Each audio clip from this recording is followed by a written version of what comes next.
고린도전서 강의 18번째 시간입니다. 결혼의 이유라는 제목으로 말씀 증거합니다. 결혼의 이유. 신명기 말씀에 너희는 좌로나 우로나 치우치지 말라라고 말씀했습니다. 그러니까 신앙생활하면서 또 일상생활하면서 극단을 경계하라라는 말씀 일권입니다. 이 극단이라는 것은 이 정상을 벗어난 행위와 상태를 얘기하는 것입니다. 가운데가 정상이라고 한다면 좌로 치우친 것도 비정상이고 우로 치우친 것도 비정상이죠. 그래서 극단의 삶이란 정상적이지 않은 삶을 얘기하는 것입니다. 그런데 인생은 극단으로 치닫는 경향이 있습니다. 이것 아니면 저것이고요. 아군 아니면 적군이고요. 찬성 아니면 반대고요. 흑 아니면 백이고요. 모 아니면 도. 우리 인생에서 상당수가 극단의 상황과 극단의 선택을 강요합니다. 바울이 고린도 교회의 성 문제를 다루고 있습니다. 그런데 이 성에 대해서 고린도 교회가 극단의 전형을 보여주고 있습니다. 한쪽의 극단은 무엇이냐면 문란함입니다. 모든 것이 가하다, 우리는 자유하다라고 하면서 성의 울타리를 부수고 이 방종으로 치달았던 고린도 교회도 있었습니다. 또 한쪽의 극단은 금욕적 삶을 살았습니다. 바울의 편지를 통해서 음행의 불신앙을 지적하고 순결과 거룩을 강조했습니다. 그 말씀에 순종하면서 성 자체를 터부시하면서 심지어 부부끼리도 성관계를 안 하려고 하는 그런 풍토가 있었습니다. 성에 대해서 신앙적 관점으로 문란과 금욕이라는 극단을 오가고 있었던 교회가 고린도 교회입니다. 우리는 성에 대한 올바른 시각이 좀 필요합니다. 성경은 사실 성에 대해서 매우 솔직합니다. 우리 개역 성경이 완곡해서 번역해서 그렇지 히브리어 원문을 읽어보면 솔직한 성적 단어가 가감없이 쓰여지고 있습니다. 그리고 아가서를 읽어보면 아가서의 상당수의 단어가 성적인 단어가 기록이 되어져 있습니다. 그냥 우리는 사랑하자라고 번역이 되었던 문장이 알고 보면 섹스하자라고 하는 문장일 수 있다는 얘기입니다. 성에 대해서 한번 생각해 봅시다. 성은 타락의 아픔인가? 유대 고대 신화에 의하면 하와가 사탄하고 성관계를 맺은 것으로 나옵니다. 그러니까는 이 사탄이 유혹에 빠졌다라고 하는 것은 바로 이 사탄의 꿰매에 빠져서 성관계를 맺었다는 것이죠. 그래서 죄가 섹스로부터 들어왔다라고 하는 그런 신화적 이야기가 있습니다. 또 우리가 알고 있는 선악을 알게 하는 나무, 오랫동안 그 선악과가 뭐로 우리는 알고 있었죠? 사과다라고 알고 있었습니다. 사실은 중동이나 그쪽 부근에서 사과가 열릴 수가 없죠. 사과는 찬 데서 열리는 열매이기 때문에. 근데 우리가 사과로 알고 있었던 이유가 뭐냐면은 그리스 켈트 신화의 영향 때문이죠. 그리스와 켈트 신화에서 사과는 사랑의 여신을 상징하고 있습니다. 그래서 사과를 먹었다라고 하는 것은 사랑의 행위를 했다라고 하는 거예요. 그래서 선악과를 먹었다라는 것을 그리스 켈트 신화에 비추어서 사탄과 섹스를 한 것이다라고 하는 해석들이 곧 서구 유럽 기독교에 있었던 것이 사실입니다. 그래서 상당 기간 동안 기독교는 섹스를 죄악시했습니다. 될 수 있으면은 섹스를 하지 않는 것이 좋다라고 하는 것이 서구 기독교의 문명이었습니다. 경험과 전통에 따라서 성을 보는 시각의 한 예입니다. 결론부터 말하자고 한다면 성은 창조의 선물입니다. 성은 타락의 아픔이 아니라 창조의 선물이죠. 하나님은 남녀가 연합하도록 창조하셨습니다. 그리고 그 남녀에게 말하기를 생육하고 번성하라 라고 하면서 섹스의 방법으로 생육하고 번성하게 하셨습니다. 사랑의 욕정이 성의 연합을 가능하게 했던 것입니다. 그들이 어떻게 생육하고 번성하는가, 히드라처럼 몸이 뚝 떨어져 나가는 그러한 세포 분열에 의한 번성이 아니라 남녀의 연합을 통하여서 남녀의 관계를 통하여서 생육하고 번성하도록 이미 창조 때 주께서 말씀하셨습니다. 식욕, 수면욕, 성욕을 3대 욕망이라고 하지 않습니까? 누구도 이 식욕과 수면욕과 성욕에서 자유로울 수 없죠. 그런데 사실 이 3대 욕망은 창조 속에 이미 다 포함되어져 있는 겁니다. 타락하기 전 아담과 하와에게는 식욕이 있었습니다. 그렇기 때문에 선악을 알게 하는 나무의 열매를 보고 뭐라 그래요? 먹음직스럽다라고 했던 거예요. 타락 이전에 그것을 식물로 보았고 먹고 싶은 마음이 생겼습니다. 그게 하나님이 주신 선물이에요. 하나님은 우리를 식욕을 통하여서 우리의 생명을 유지하게끔 하는 시스템으로 탄생시키신 겁니다. 타락하기 전 아담과 하와는 수면욕이 있었습니다. 그걸 어떻게 알 수 있습니까? 하나님은 하와를 만들기 전에 아담의 갈빗대를 뽑기 위해서 아담을 어떻게 했다 그랬어요? 잠들게 하셨다라는 거예요. 원래 잠이 있는데 더 깊게 잠들게 하신 것이죠. 그러므로 수면욕도 창조의 선물인 것입니다. 성욕은 어떠합니까? 앞서 말씀드린 대로 성욕이 있어야 생육하고 번성하게 됩니다. 그러므로 이 3대 욕망은 하나님의 선물인데 죄가 들어오면서 그 창조의 선함이 파괴되어지고 그 욕망의 목적을 벗어나게 되는 것이죠. 그 욕망의 목적을 벗어나게 되는 것을 극단이라고 얘기하는 거예요. 극단적 삶이라는 것은 하나님이 창조하신 선한 것들을 제 기능대로 사용하지 못하고 한쪽으로 치우치게 되고 통제 못하고 조절하지 못하는 상태에서 벌어지는 것입니다. 여러분들, 이 식욕이 타락함으로 말미암아 극단으로 감으로 말미암아 한쪽은 무엇이 있어요? 과식이 있고 한쪽은 무엇이 있어요? 거식이 있지 않습니까? 식욕이 타락하니까 과식에 빠지든지 거식에 빠지는 거예요. 수면욕이 타락하고 제 기능을 발휘하지 못하니까 한쪽은 기면증, 시도 때도 없이 잠이 오고 한쪽은 불면증, 잠을 자고 싶어도 잠을 자지 못하는 일이 벌어지죠. 성욕이 타락하니까 제 기능을 발휘하지 못하고 극단으로 가니까 말한 대로 금욕에 빠지든지 아니면은 쾌락 충족으로 치닫게 되는 것입니다. 하나님이 우리에게 주신 이 욕망들은 창조 안에서 매우 선하고 그리고 예수 안에서 매우 아름답게 사용되어지며 그 목적을 달성할 수 있습니다. 그래서 성은 아름다운 것입니다. 성은 귀한 것입니다. 오늘 본문 말씀으로만 얘기한다면 성은 결혼을 풍성하게 합니다. 성을 통해서 건강한 부부의 모습을 바울이 소개하고 있습니다. 1절 말씀 보면 너희가 쓴 문제에 대하여 말하면 남자가 여자를 가까이 아니함이 좋으나 바울이 편지를 통해서 음행에 대해서 이야기를 하니까 답장을 보냈다는 거예요. 고린도 교회가. 그러면서 음행은 피하는 게 좋고 아예 성관계를 맺지 않는 것이 좋아요. 음행은 악한 것이니까. 그러므로 부부끼리도 섹스를 하면 안 되는 것이지요. 거룩을 위해서 되도록 섹스를 피하는 것이 좋은 것이지요 라고 하는 답장을 보냈다는 거예요. 편지를 보냈다는 거예요. 그것에 대해서 2절 말씀에 바울은 얘기합니다.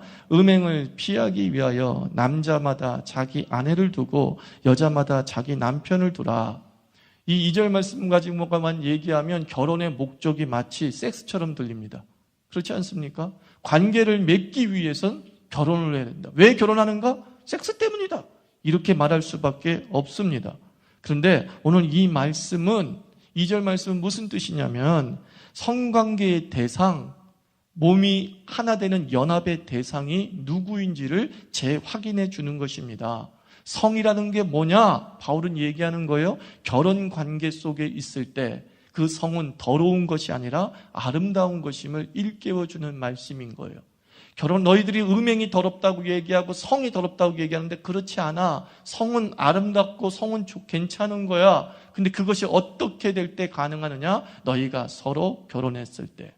그 성은 아름다운 것이고 그 성에 대해서 너희들은 열린 마음을 가지고 있어도 된다라고 말하고 있습니다. 왜냐하면 여러분들 음행을 피하기 위해서 결혼을 한다고 한다면 결혼하고 나서도 외도하는 사람 참 많지 않습니까? 혼의 정사가 판을 친단 말이에요. 이것을 통해서 우리가 알 수 있는 것은 결혼이 섹스가 목적이 아님을 증명하고 있는 거죠. 그냥 결혼은 통해서 섹스라고 하는 과정이 있는 것 뿐이지, 오로지 그거 하나 목적을 위해서 결혼하는 것은 매우 변태스러운 해석이 아닐 수 없습니다. 여러분, 부부의 성관계가 아름답다는 것을 이런 예로 한번 설명해 보고자 합니다. 대부분의 남자들이 여자의 가슴을 음흉하게 봅니다. 그리고 대중 앞에서는, 또 공중장소에서는 노출해서는 안 된다는 금기가 있습니다. 그런데 갓난아이에게 젖을 먹이는 사진이나 갓난아이에게 젖을 먹이는 모습을 보면서 음흉한 생각을 하는 사람은 있을까요, 없을까요? 있죠. 극소수의 변태 새 누구들, 이놈들은 그걸 음흉하게 봅니다만, 정말 절대 다수는 젖을 먹이는 사진을 보거나 젖을 먹이는 모습을 보면서 경외감을 느끼거나 아름답다고 느끼거나 멋있다고 느끼거나 자기 안에 생각하면서 부럽다고 느끼기도 하죠. 우리 아이는 젖을 먹이지 못하고 키웠는데 라고 하면서 부러운 마음을 갖는 거죠.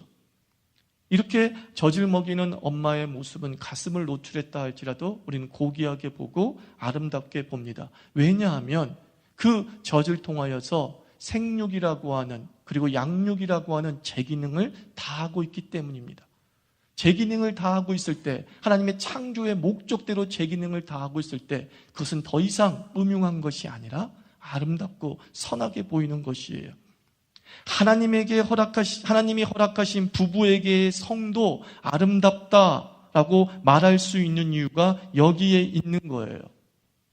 하나님의 주신 이 부부간의 성을 통해서 우리는 도리어 거룩하고 구별된 삶을 살 수 있습니다. 왜냐하면 성은 거룩하다, 무슨 뜻이에요? 구별됐다, 그런 뜻이에요. 누구를 위해서? 부부만을 위해서 구별되었다라는 것이죠. 그러므로 부부간의 성은 무엇을 이루는 것입니까? 거룩을 이루는 거예요. 너희는 거룩하라라고 했어요. 그 거룩이라는 것이 하나님을 닮는 것이고 하나님의 창조의 목적대로 사는 것을 거룩이라고 해요. 부부가 그 창조의 목적대로 잠자리를 하고 있다고 한다면 그것을 뭐라고 얘기하느냐? 거룩하다고 얘기하는 거예요. 그런데 그 창조의 목적에 벗어나서 성이 사용되어질 때 그것은 뭐라고 그래요? 타락이라고 얘기하는 것이죠.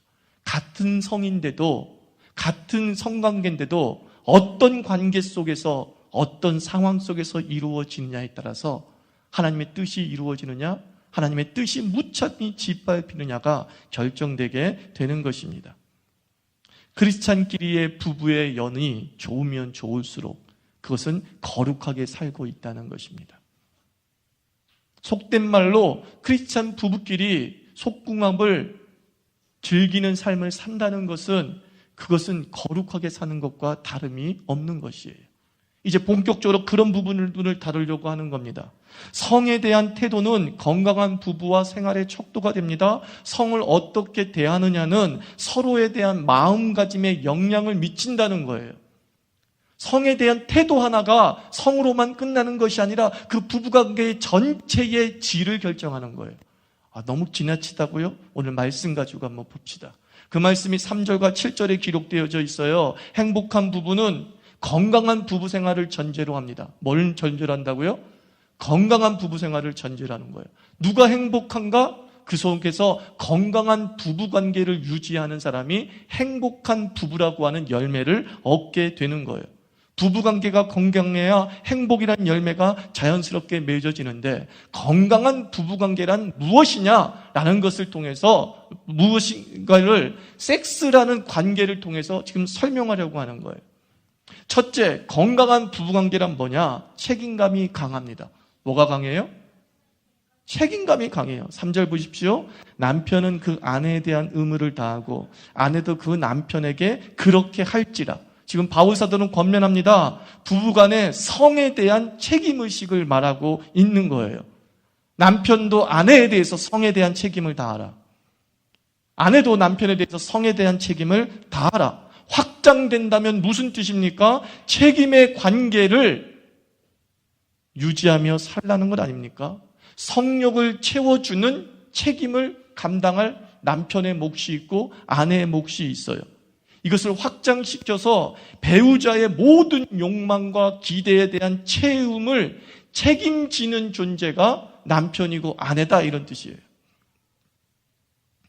남편의 성욕을 채워주지 못하는 아내, 그 사람이 다른 남편의 모든 욕망도 채워줄 수 있는가? 그렇지 못하다는 거예요.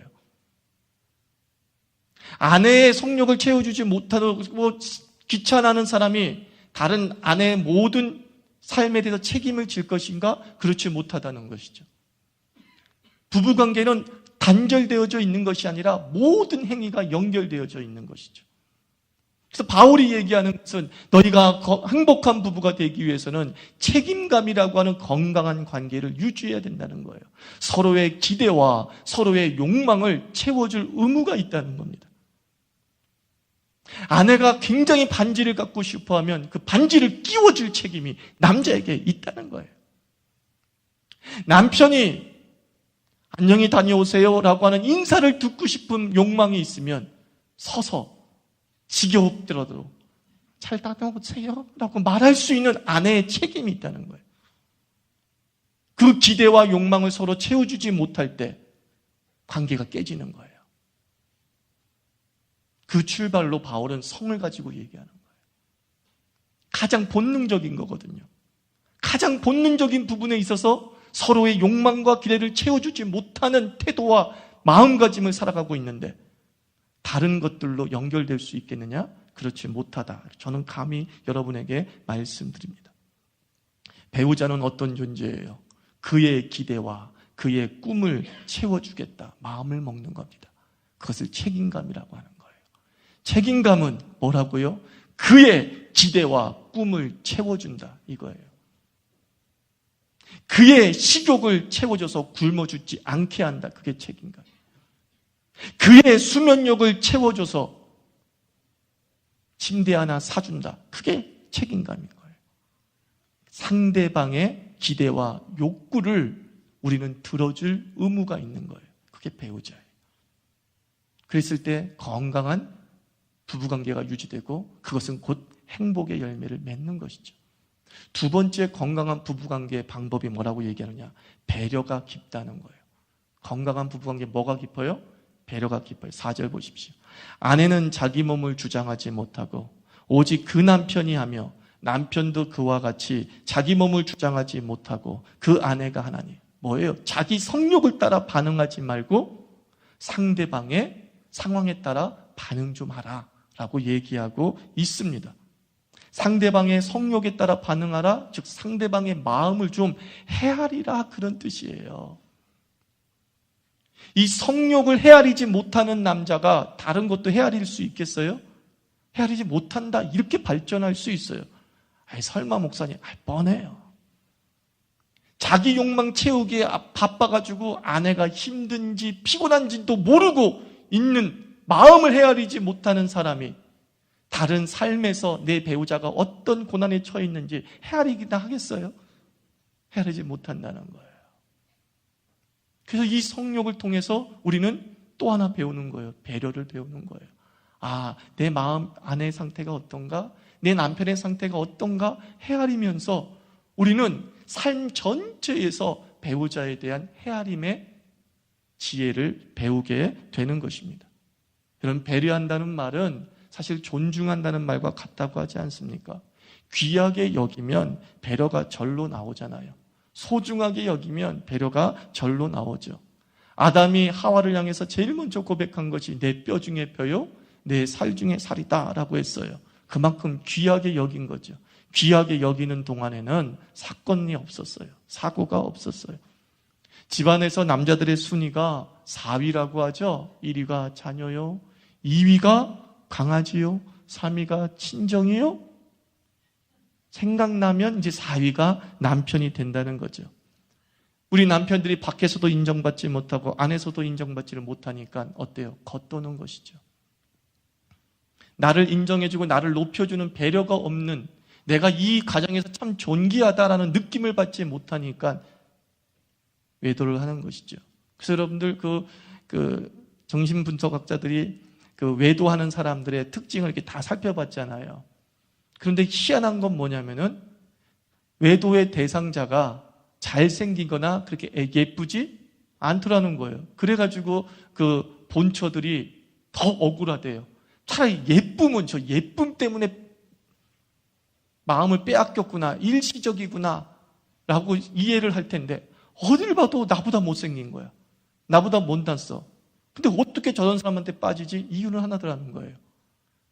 그 예쁜 아내에게서 받지 못하는 인정을 그 사람에게 받았다는 거예요. 그 사람하고 있으면 내가 뭔가 필요한 존재라는 느낌을 받는다는 거죠. 그래서 여러분들 첩의 특징이 뭔지 아시죠? 이런 얘기 죄송하지만 첩은요, 기가 막히게 박수를 잘 쳐요. 그죠?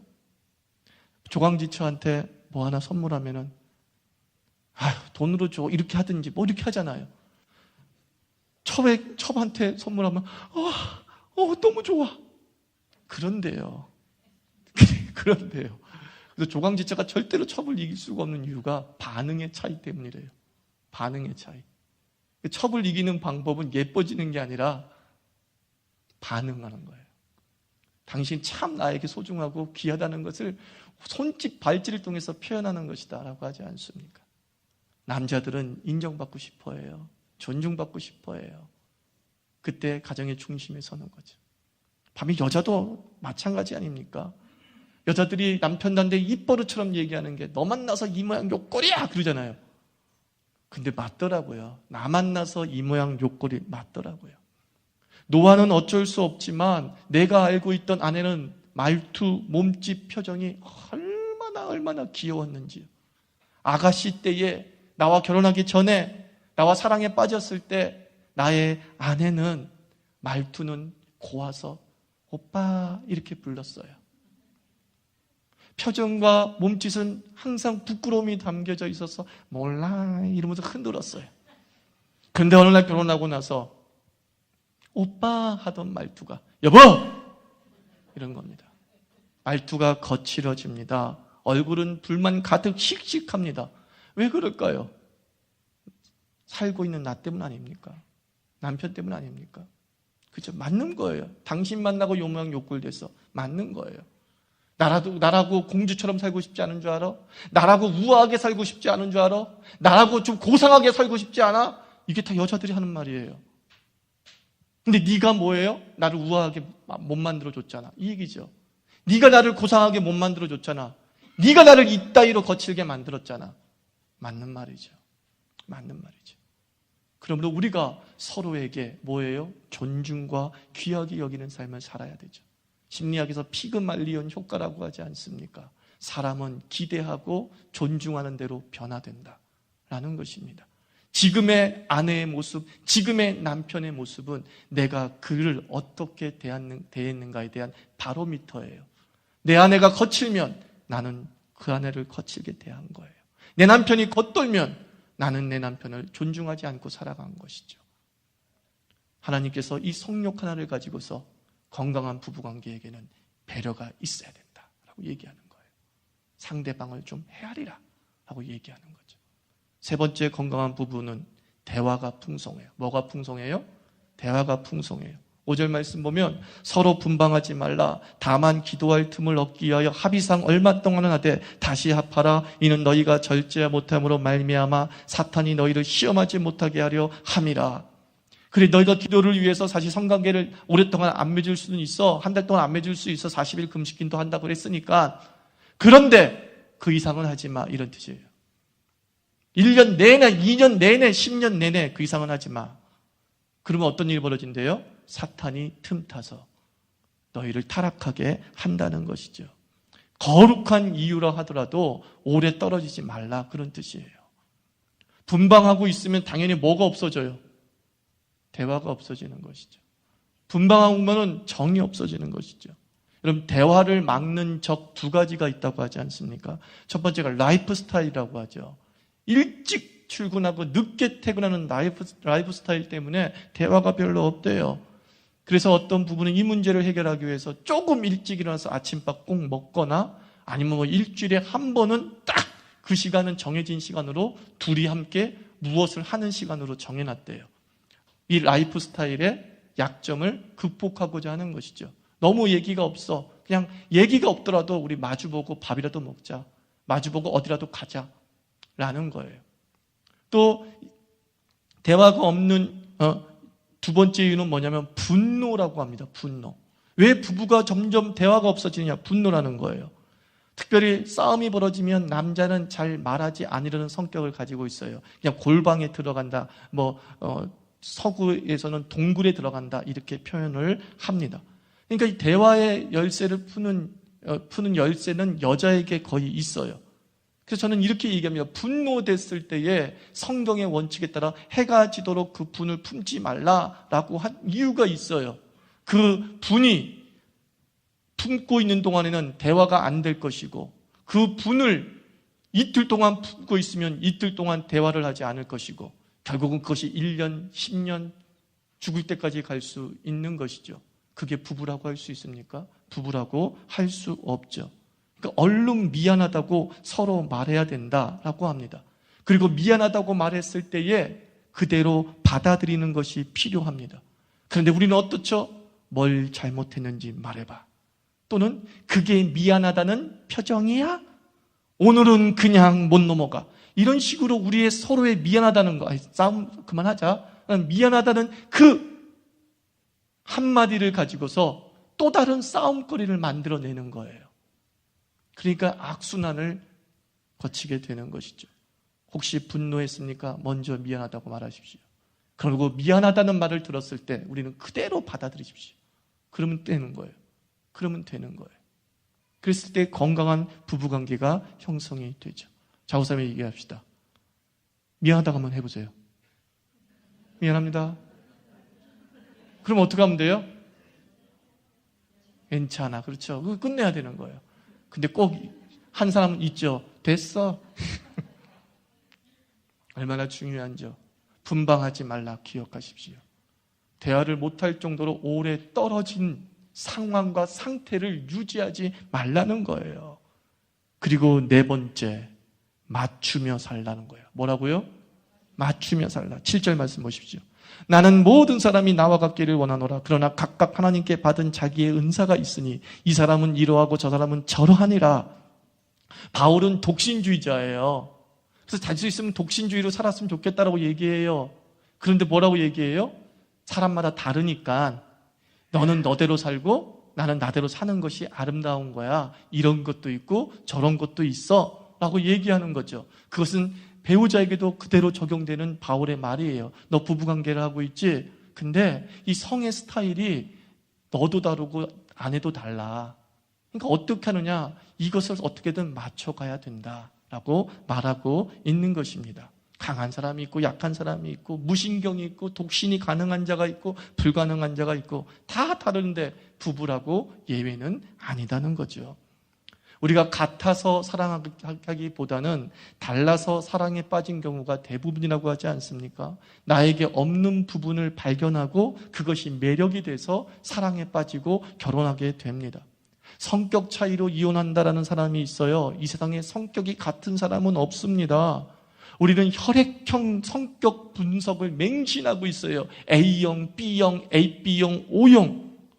여기서 가장 피해자는 A형이죠. 뭐만 좀만 얼굴이 굳어 있으면 삐졌니 이러면서 괴롭히죠. 세상에 50억의 60억의 인구가 있는데 성격은 4가지밖에 없어. 말이 안 되는 것이죠. 하나님의 능력이 그렇게 1차원적이지 않습니다. 신묘막직합니다. 그러므로 하나님은 사람 수만큼의 성격을 창조하신 분이에요. 성격은 몇 가지냐? 사람 수만큼이에요. 그러므로 성격이 맞아서 결혼할 수가 없는 거예요. 다 다른 사람이기 때문에. 그런데 왜 결혼할 수 있었느냐? 그 성격에 사랑이란 힘으로 맞춰 살았기 때문이에요. 연애 때 성격이 달라요. 그런데 왜 성격이 다른 남녀가 그렇게 자주 만나느냐? 사랑의 힘이 그 다름을 무시하게 만든 거예요. 왜 걔한테 맞춰주지 뭐. 쟤를 얻기 위해서라고 한다면 내가 새벽에도 일어나야지 라고 하는 거예요. 저는 아침잠이 많습니다. 근데 제가 우리 때는요, 결혼이 예매라는 게 극장 현장에 가서 예매를 했어야 됐어요. 그때 당시 마지막 황제라는 영화가 대한극장에서 상영하고 있었는데 아주 인기를 끌고 있었어요. 근데 이걸 예매하기 위해서 제가 아침잠이 많은 내가 7시에 나가서 줄 서 있었다니까요. 12시 거 끊으려고. 무엇이죠? 사랑의 힘이에요. 사랑의 힘. 맞춘 것이지 같기 때문에 사랑하는 것은 아니죠. 맞춰 살기 위해서 필요한 것 두 가지가 있어 꼭 기억하십시오. 맞춰 살기 위해서 필요한 것 두 가지, 빅데이터와 앞서 말한 대화예요. 뭐라고요? 빅데이터. 빅데이터가 뭡니까? 잘 지켜보고 기억하는 걸 빅데이터라고 그래요. 내 배우자가 어떤 삶을 살고 어떤 것을 좋아하고 어떤 것을 잘 먹고 어떤 내 돈을 쓰고 하는 것을 잘 기억하십시오. 그리고 잘 저장해 두십시오. 그러면 나중에 어떻게 돼요? 뭐 먹으러 가자라고 했을 때에 배우자에게 맞춰줄 수 있죠. 내 기억에 요거 좋아해. 내 기억에 저것을 먹고 싶다고 한 적이 있어. 라고 하면서 맞춰주게 되는 것이죠.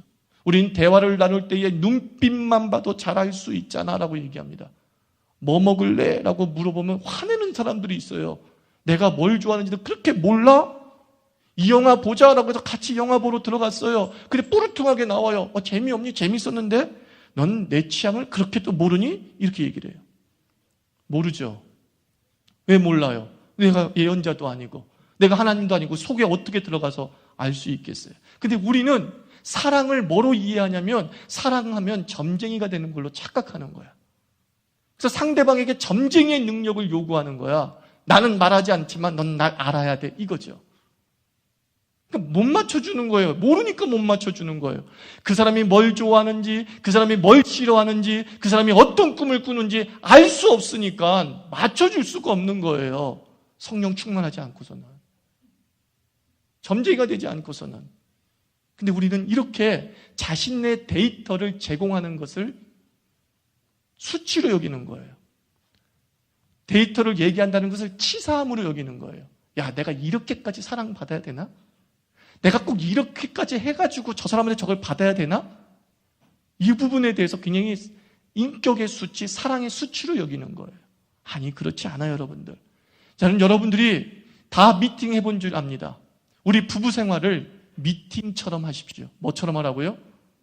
미팅처럼 하십시오. 미팅 해본 사람은 알 거예요. 미팅할 때, 요즘은 모르겠지만 우리 때 미팅이 유행했어요. 미팅하면 꼭 다 물어봐요. 뭐 좋아하세요? 취미는 뭐예요? 나는 파란색을 좋아하는데, 나는 뭐 여행을 좋아하는데. 무지하게 물어요. 무지하게 묻다가 비슷하게 맞는 사람이 있으면 나도 그래요. 막 그러다가 삐릿삐릿하면서 그 다음날 애프터도 신청하고 그랬어요. 여기에 지혜가 있는 거예요. 건강한 부부관계란 미팅처럼 하라는 거예요. 점쟁이처럼 하지 말고 물었고 묻고 또 묻고 또 뭐예요? 나는 말하고 또 말하고 난 이거 좋아해. 난 저거 좋아해. 난 생일날 이거 받고 싶어. 저거 받고 싶어. 얘기하라는 거예요. 그때 그것이 빅데이터가 되면서 어쩌죠? 맞춰주기 시작하는 거예요. 맞춰주는 거. 어떻게 당신 그렇게 잘 알아? 당신 점쟁이다? 근데 이렇게 얘기하는 사람이 있더라고요. 제가 TV에서 라디오스타라는 프로를 보는데 어떤 연극 배우가 나와요. 남자 연극 배우가 나오는데 자기 아내 이야기를 하는 거야. 자기 아내는 자기를 거의 예언자처럼 본대요. 자기 마음을 너무나 잘하는 사람으로 본대요. 왜냐하면 자기가 갖고 싶은 거 딱 선물하고 자기가 먹고 싶은 거 딱 먹게 해준대요. 근데 자기가 점쟁이라서 마친 게 아니래. 내 아내가 머리가 나빠서 지가 말한 거 다 까먹는데요. 나 이거 갖고 싶어, 나 저거 먹고 싶어 다 까먹는데요. 근데 자기는 기억해뒀다가 탁하니 얘기해 주니까 자기는 다 까먹었지만 마치 남편이 다 아는 것처럼 여겨지더라는 거예요. 참 지혜로운 부부다라고 생각을 했어요. 말하고 기억하고 말하고 기억하고 그러면서 그것을 맞춰주니까 건강한 부부관계를 형성하는 거죠. 맞춤 양복을 입었던 분들은 아실 겁니다. 저도 결혼 때 고급 양복점에서 한번 옷을 맞춘 적이 있습니다. 그 옷을 나올 때까지 그 양복점을 3번을 방문했어요. 맞추고 또 맞추고 그러니까 어떻게 되느냐? 폼이 딱 떨어지는 옷이 나오더라고요. 고급 양복점은 한 번만 가는 게 아니에요. 3번 이상은 가요. 나를 귀찮게 해요. 그런데 3번 이상 방문해주면 그 맞춤복이 기가 막히게 떨어지게 나오는 것이죠. 행복이라는 것은 이런 귀찮은 과정의 반복으로 얻는 열매인 줄 믿습니다. 행복한 부부라는 말을 많이 합니다. 행복한 부부가 되려면 건강한 부부관계가 먼저 있어야 됩니다. 우리 자유교회 교인들 한 사람 한 사람이 건강한 그런 부부가 되기를 축원합니다. 책임, 배려, 대화, 맞춤을 통해서 행복의 열매를 얻기를 주의 이름으로 축원합니다. 기도합시다. 하나님 아버지, 가정을 위해서 기도합시다. 내가 사랑하는 사람을 위해서 기도합시다. 그리고 내 자녀가 앞으로 만날 사랑할 사람을 위해서 기도합시다. 하나님 아버지, 그들이 관계가 이런 책임과 배려와 대화와 맞춤을 통하여서 하나님 아버지 축복받는 결혼, 축복받는 부부, 축복받는 연인들 되게 하여 주시옵소서. 이렇게 기도하겠습니다.